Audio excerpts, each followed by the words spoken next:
Well, good evening, everybody. Welcome to Speaking of Zane, March the 16th. This is, believe it or not, this is the 311th edition of Speaking of Zane. How about that? 311 times I've gotten on here and bloviated about Zane and lots of other matters over the course of the years. And it's good to have everybody in here tonight. For sure. Well, let's see who we've got.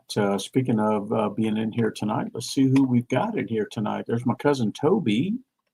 Hey, Tobe. Tobe just had a birthday recently, too. Toby is in the same age bracket as our oldest, Tyler. Left us just about a year and a half ago, unfortunately. And let's see, Randy Bergmeyer's in there. Hey, Randy, how you doing, buddy? Good to have you in there tonight. I'm looking forward to seeing you at the 10th Acts reunion. When is that? The end of April. Lori and I are. So here's the deal. We're going to take the entire week off, Lori and I. We're going to drive from Atlanta to Louisville, Franklin, Kentucky, and we're going to do some bourbon distillery tours for a couple of days. And then we will make our way to Dayton, Ohio by, I think, the evening of the 24th of April. So we'll be there ready for the activities that start on the 25th, 26th. We're leaving on the 27th, and we're driving. So it'll be a lot of fun. Lori's got a new car. She's got an Infiniti X60. So we're looking forward to taking that luxurious ride on the road. And it should be a lot of fun from here to Kentucky and then on to Dayton, Ohio. And Randy, we're looking forward to seeing you and Kathy there, and a whole bunch of others that were affiliated with the 10th Acts, Silk Purse, the 513th AMS, and it's going to be a really good time. Looking forward to it. Toby, Toby turned 39, which is how old Tyler would be. Tyler will turn 30, or Tyler would turn 40 at the end of this year. He was born in December of 1985 when Lori and I were stationed at RAF Mildenhall, speaking of the 10th Acts. And this was the days before the internet, cell phones, all of that. And Lori and I were across the ocean and having a baby and didn't know what the heck was going on, but wouldn't change a minute of it. Good. Randy's posting there. Jimbo, I'm sorry you can't make it, buddy, but we will be, I know that Lori and I, sometime along the way, will be in Omaha again this year. We love Omaha. Our lives started in Omaha, and we're looking forward to get back there to Omaha this year, Jim. Sorry you can't make the 10th Acts reunion, but when we're back in Omaha sometime this year, we'd love to see you. And we'll try to put some sort of gathering together there. My dad's in there, Mac Marine. Hey, Dad, how you doing, buddy? My dad is 80 years old and is fitter than I am. And I'm fortunate that I have his genes because I feel youthful. I feel the most youthful I've ever felt in decades. And I think it's because of my dad's genes. So Dad is going strong. Ken's in there. Hey, Ken, how you doing, buddy? Ken had a good time last week at the golf tournament there in Orlando. All right, let's see. Lori is in there, of course, and she's busy. She's been busy today because early this morning, arrived at our doorstep was our 5-year-old granddaughter, Carson Sky. And we have not seen her in weeks. Lori was out of town. If you may remember, Lori was out of town helping her mom and dad for about 3 weeks. And so we didn't get to see Carson for some time, but Carson's parents showed up, drove by real slow, kicked her out. Just kidding. She showed up this morning and she's been having a big time with Grammy, and they went out and ran some errands together. And she is sound asleep down the hallway here. She has her own bedroom here.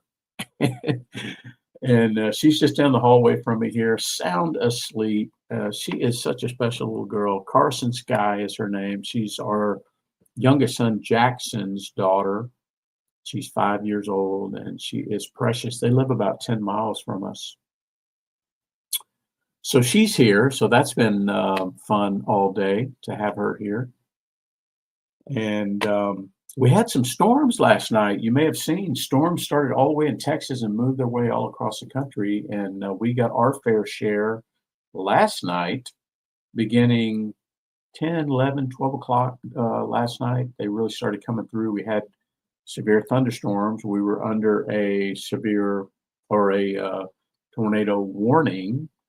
And eventually a tornado did touch down. Actually, the county we live in, Paulding County, had the worst damage of any counties in the metro Atlanta for that storm. And about 10 miles, just about 10 miles south of us in the town of Dallas, Georgia, they had a tornado that did some significant damage. I haven't heard of any fatalities or injuries or anything like that, but it was quite a swath of damage in Dallas, Georgia.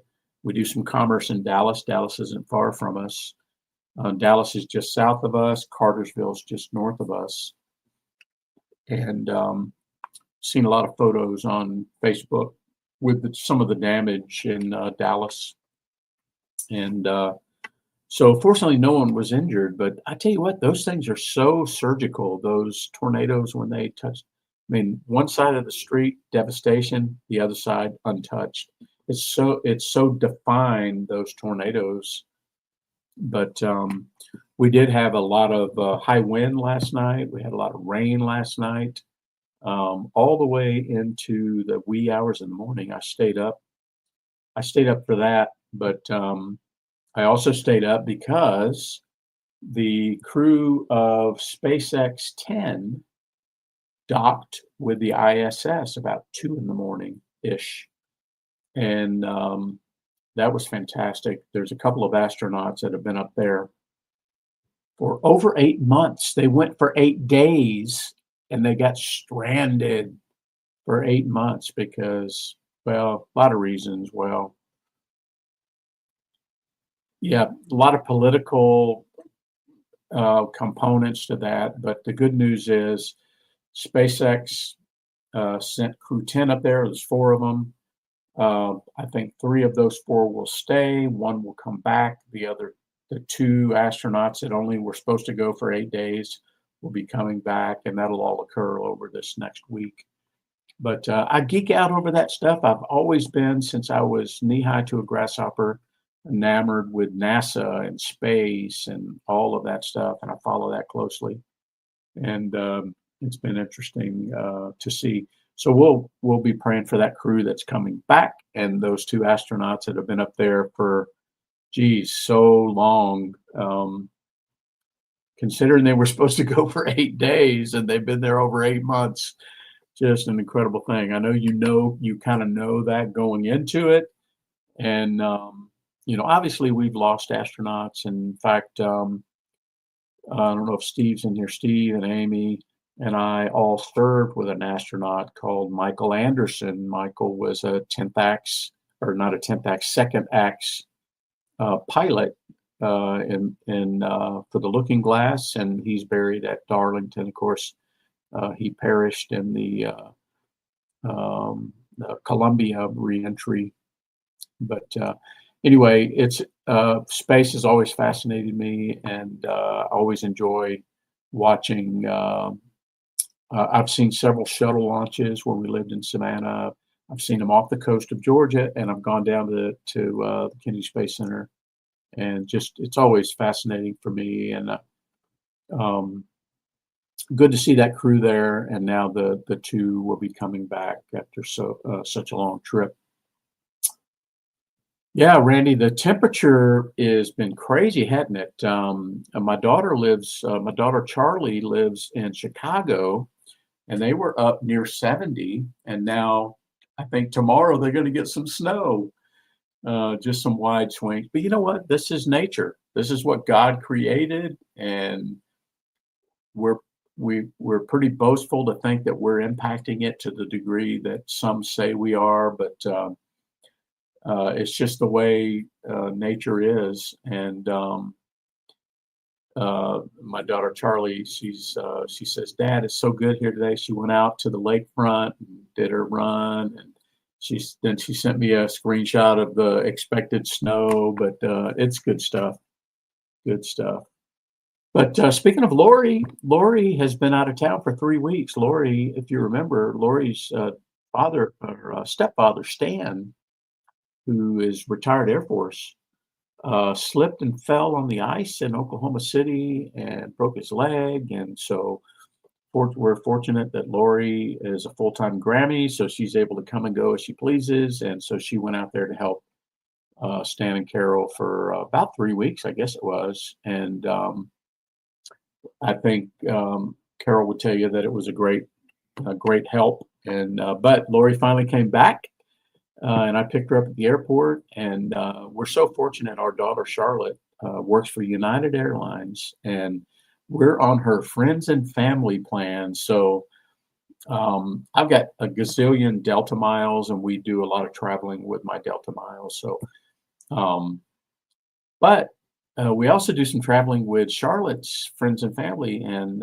that's how Lori got back. She went from Oklahoma City to Chicago to Atlanta, and she's gone to London and back. And it's just a blessing that our daughter Charlotte works for a major airline, and she's able to have us on her plan. And it is a blessing. I mean, I've gone to Tokyo on that way, and I'll be going to Sweden this summer, and it's all because of our daughter Charlotte. She's just so fantastic.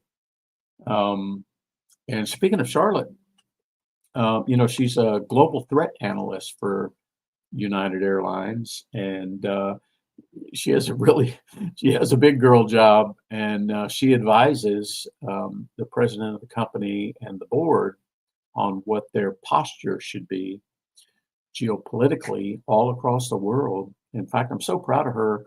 She played a big part in the fact that today United Airlines was the first U.S. carrier back into Tel Aviv.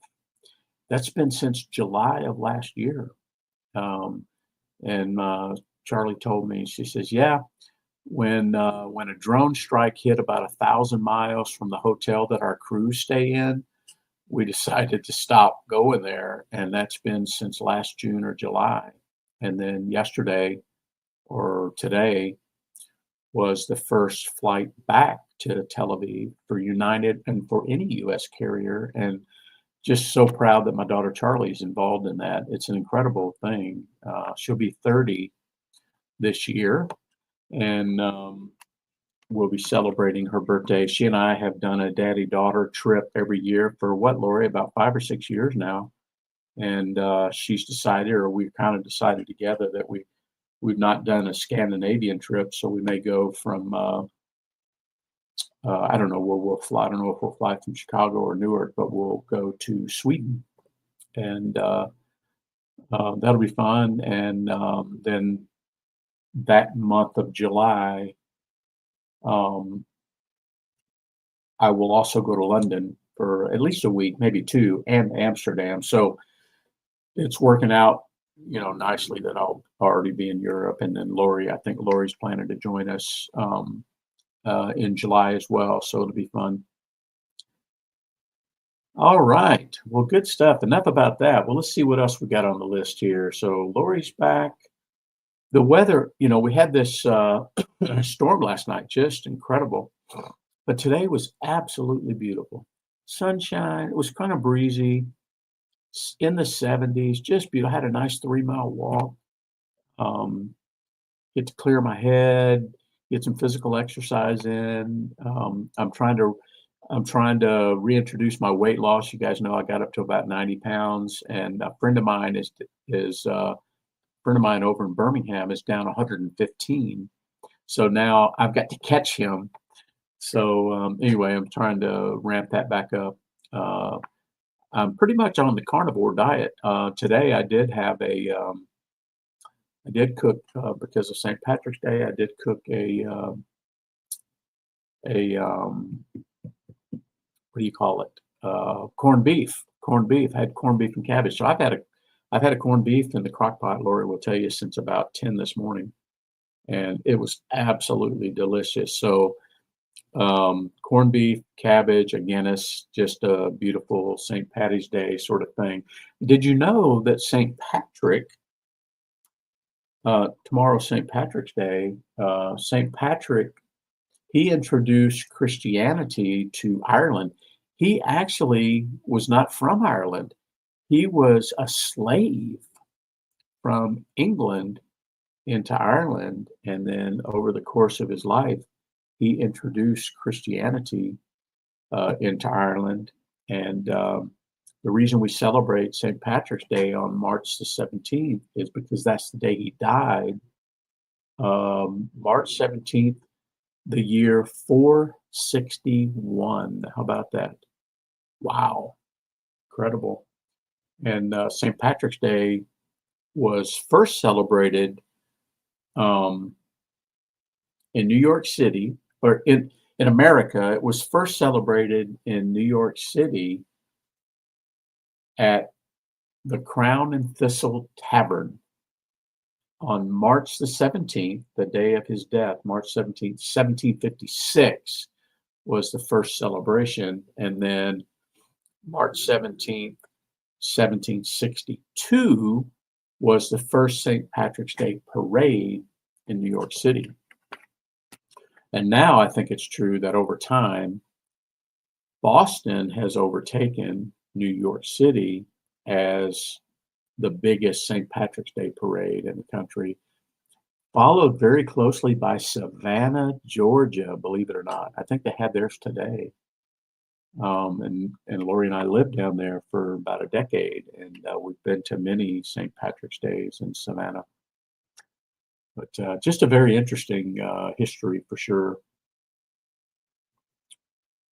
Well, I mentioned Randy Bergmeyer's in there, and the whole 10th Acts reunion. We've got a reunion scheduled for the end of April, 25th, 6th, 7th. So Lori and I are going to drive. And now I have been to the last two. I know we've had maybe 3 or 4, Randy, but the last one was Branson. The one before that was San Antonio. We do them 2 or 3 years apart. So this will be the next one after we did one in Branson. So, and this one will be in Dayton near the Air Force Museum. So that's kind of fun. Looking forward to that. Well, let's see. Let me look at my list here. Lori's home, St. Patty's Day, Carson's sleepover, 10th Acts reunion, United's first flight back to Tel Aviv, the SpaceX crew, and the hat of the week. Hat of the week always has something to do with whatever's going on around here at the fabulous McDonald Estate and Insane Asylum. And as I mentioned, United Airlines was the first U.S. carrier back into Tel Aviv since last summer. And our Charlie had a part in that. And you can see I'm wearing my United Airlines hat. Now, listen, I'm a Delta guy. I'm a Delta Platinum Sky Miles member. I live here in Atlanta. They're based in Atlanta. I can fly on Delta anywhere in the world, one hop. But I love United because Charlie works there. And anyway, so that's why today United Airlines is the hat of the week. How about that? All right. Well, let's see who else we got in there. Matt Aaron's in there. Hey, Matt. Matt's a battle buddy of Zane's. Good to have you in there, Matt. I know we've missed you, and glad you're in there. And let's see. Matt says he's under 200 for the first time in 10 years. How about that? Good job. Going to do a half marathon. Okay. Well, we're going to do some runs this year too. We're going to do, let's see, we're going to do the Running to Honor 5K in July. I'm going to do it again this year for the second time. Now, Lori may be with me, but I'm going to do the Running to Honor 5K, which is headquartered in Michigan, where Matt Aaron is. But I carried it to the UK last year because I was going to be there in July, and I had a bunch of my colleagues run with us, walk, and we're going to do it again this year. So um, I'm shooting to have 30 people in my office there to do the Running to Honor 5K with us, and that'll be a lot of fun. But Matt, you're right there in Michigan, and I know you know Aaron Bartle. So make sure that you're signed up for the Running to Honor 5K this July. And then in July of 2026, Lori and I will be there, Matt, physically. We're going to be in Michigan for the Running to Honor 5K. So we're excited about that. And Lori's going to be coordinating a reunion of sorts with others from your unit, Matt, especially those that attended Zane's funeral. That'll be the 10th year anniversary of his passing. So Lori's got some things in mind about what we might do, where we might gather, how we might be part of the activities and stuff. So stay tuned for that, Matt. We're looking forward to seeing you in person again. Okay, well, let's see. This week in military history, I have some items. On March the 16th of 1802, a law was signed establishing the U.S. Military Academy. And over the years, I've known a number of West Point graduates. In fact, I've known some at work. I have a couple that I work with that are West Point grads, and so I hold them in high regard for sure. Already mentioned March the 17th, the two St. Patrick's Day activities was first celebrated at the Crown and Thistle Tavern there in New York City, and then that first parade was in New York City. So good stuff there.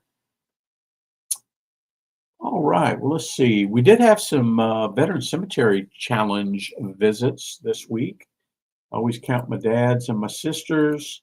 And then, of course, this week, our friend Amy Walton, who many of us served with, both at Mildenhall and at Offutt. She made a visit to Omaha National Cemetery this week to visit her husband, Roy, the late Roy Walton. Had the honor to serve with Roy. And unfortunately, Roy passed on March the 13th of 2023. And he is buried at Omaha National Cemetery. And had the honor of attending his funeral there and saying a few words, and very touching. I now have two colleagues that I served with, that we served with, buried at Omaha National Cemetery, Todd Vanderwerken and Roy Walton. So rest in peace, Roy. 2 years has gone by.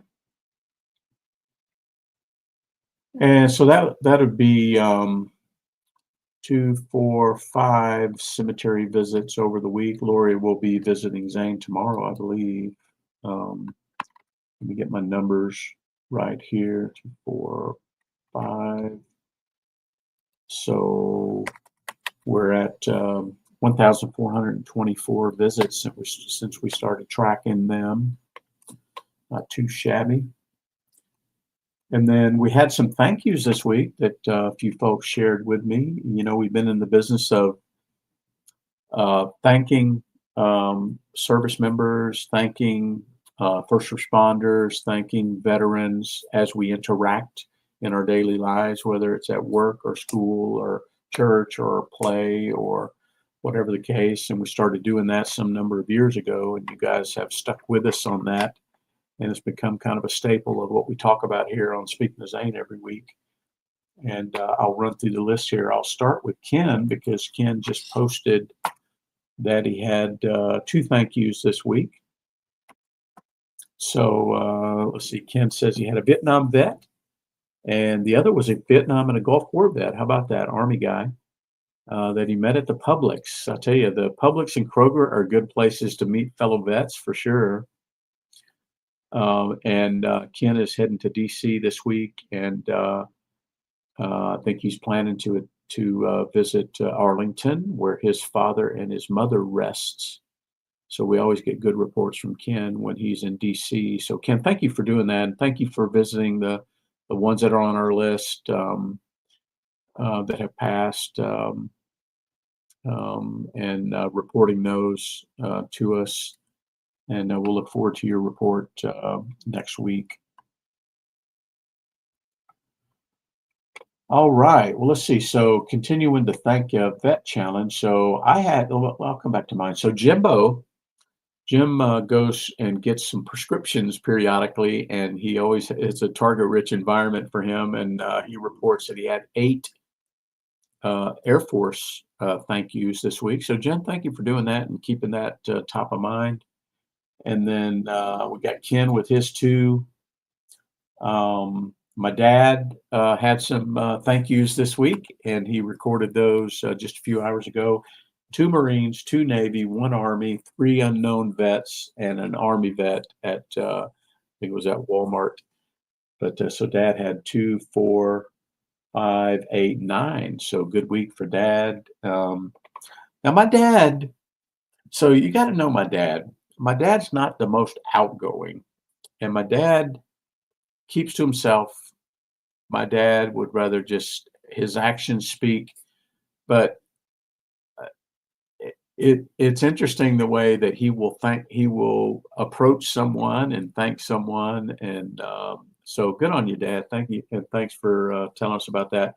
Now, my dad, if you see in the post there, he's got a trip coming up, and he's plotted out some cemeteries to visit along the way, and that would be kind of cool if there's some that we've not hit yet. So thanks for doing that, Dad. Now my dad's 80 years old. He's going on a road trip, but that dude's got some good genes, and he is in excellent health. And I'm looking forward to hearing all about that trip. So if I add up the thank yous, so let's go. Mine. I forgot to give mine. So listen. So I've got a guy I work with that he reached out to me because of some of the things I'm doing at work, and he said, "Hey, guy, can we have a chat?" I was like, "Yeah." We got to chatting. Well, this dude was he's a little bit younger than me, maybe 2 or 3 years younger than me, but he was in the Royal Marines. He's a Brit. He's American now, but he was in the Royal Marines, and his name's Chris. Had a good chat with him. Look forward to meeting him face to face. And then another guy who's vying to get into the academy that I lead this summer, and the guy's name is Valentino, and he just completed 4 years of active duty in the Army as a sergeant. Now they want him to become a warrant officer in the reserves, so he's looking at all that, but he's also a tech guy, cyber nerd, all this stuff. So I had a really good chat with him. He lives in the San Francisco area, and I'm hoping he makes it into the academy. We've only got about 100 vying for 10 positions.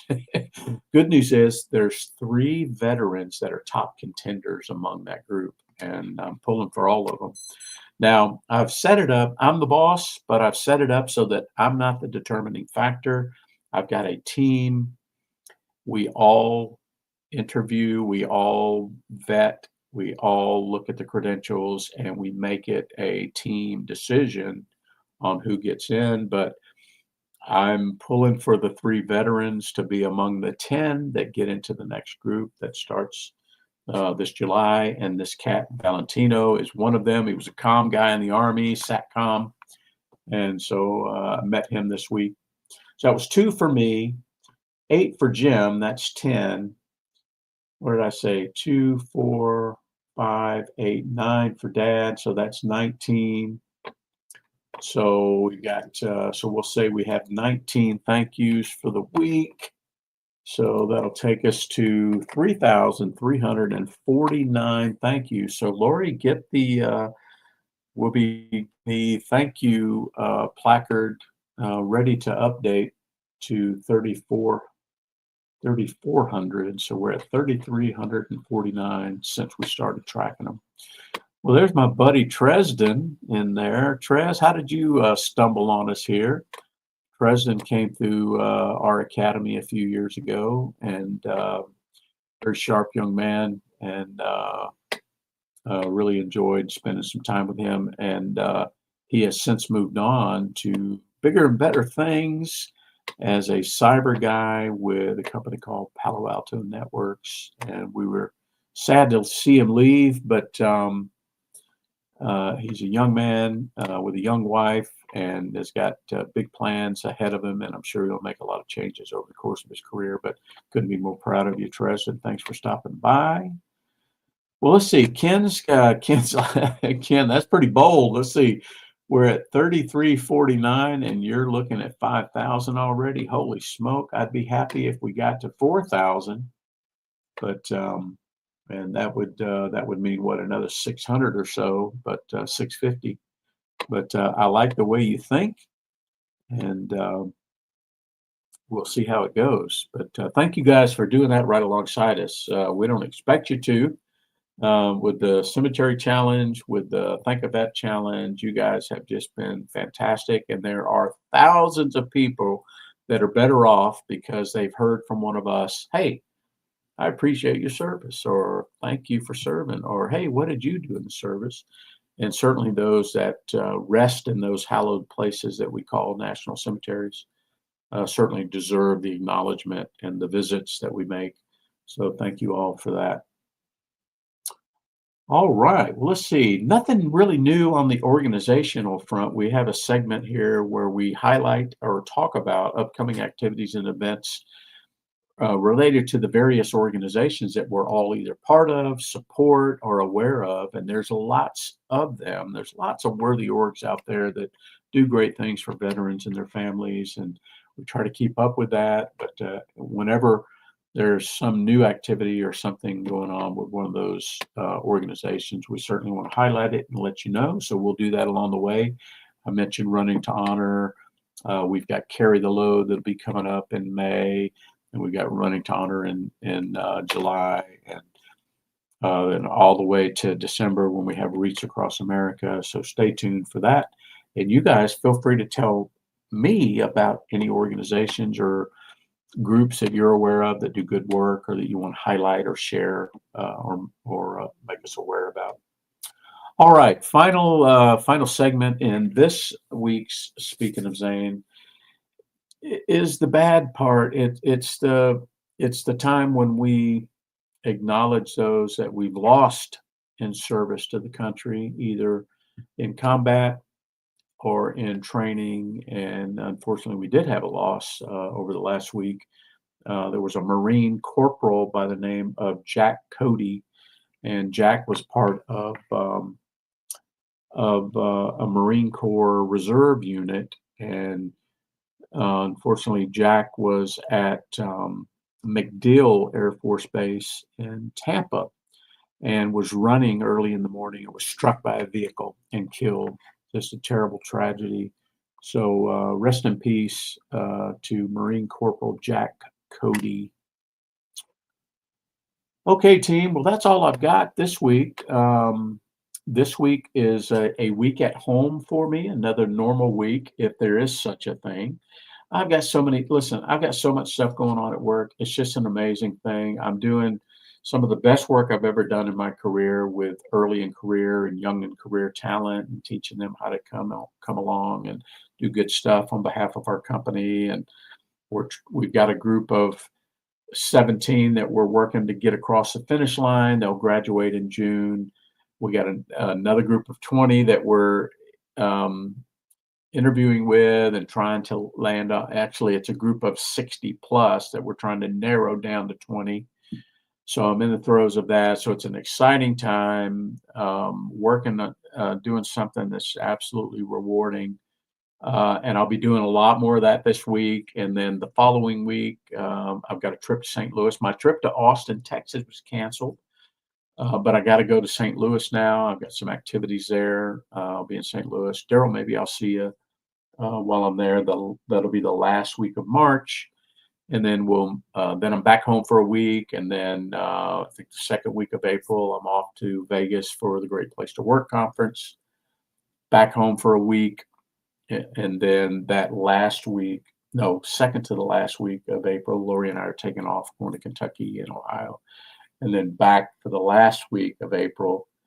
And then the month of May, believe it or not, I don't have any travel scheduled at the moment. However, pretty confident that I'll be at our headquarters in St. Louis for Memorial Day. We've got a lot of Memorial Day related activities there. And then the week of June is a busy one for me. In fact, I'll be out of town 3 of the 4 weeks of June for various activities. And then the week of July, of course, with Charlie in Sweden, and then with Lori in London.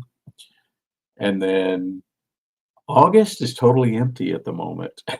So we'll see how we do. This old man, 62 years old, and I'm traveling around the world, having the best time of my life. And I'm running this veterans organization at work, and it's just a blessing to be doing the things I'm doing. I don't take it for granted, trust me.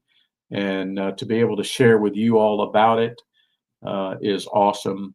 And Lori's right. We have a baby coming in the month of May. Our daughter, Hannah, who's an Army veteran, has a baby coming. You may recall she has a young son called Everett, who I absolutely adore. He's 8, and he's got a little sister coming, and her name is Nyla Lorraine, and she'll be here in the month of May. So maybe that's a good thing I'm not traveling in May. I get to spend some time with my new granddaughter, and that'll be a lot of fun. Hannah's absolutely a wonderful daughter. She's so fantastic. Has an awesome husband now called Kaleem, and yeah, it's fantastic. So, and there's my friend Kelly Kowal in there. I love Kelly to death. Kelly lost her son Corey in Afghanistan. Kelly, speaking of that, Kelly, I've been thinking about reaching back out to you. Well, first of all, I want to get back down there. Believe it or not, my colleagues, Kelly, are saying, when can we go back to my Warriors place? So I've got folks saying, when can we go back out there and help? So I'm trying to get that lined up. And also, Kelly, I'm thinking about, if you remember 2 years ago, I had you as a guest for my company, where I did a roundtable about putting a face to Memorial Day. And I'm thinking, Kelly, I might want to do that again this year since we skipped a year. And I'll send you an email, so maybe you'd be willing to come back and talk about Corey. And my whole purpose there, Kelly, is to, Kelly, there are people in this world, there's people at my company, there's people that I'm in charge of that don't even know the meaning of Memorial Day. And I feel this tremendous obligation, especially being the leader of our veterans organization, to tell them what it means about sacrifice, and to tell them, what does Memorial Day mean? And if you remember, Kelly, we did that with you and 3 or 4 others that had lost someone. And I think it was good because it put, not only did it acknowledge Memorial Day and what it means, but it put an actual face with it.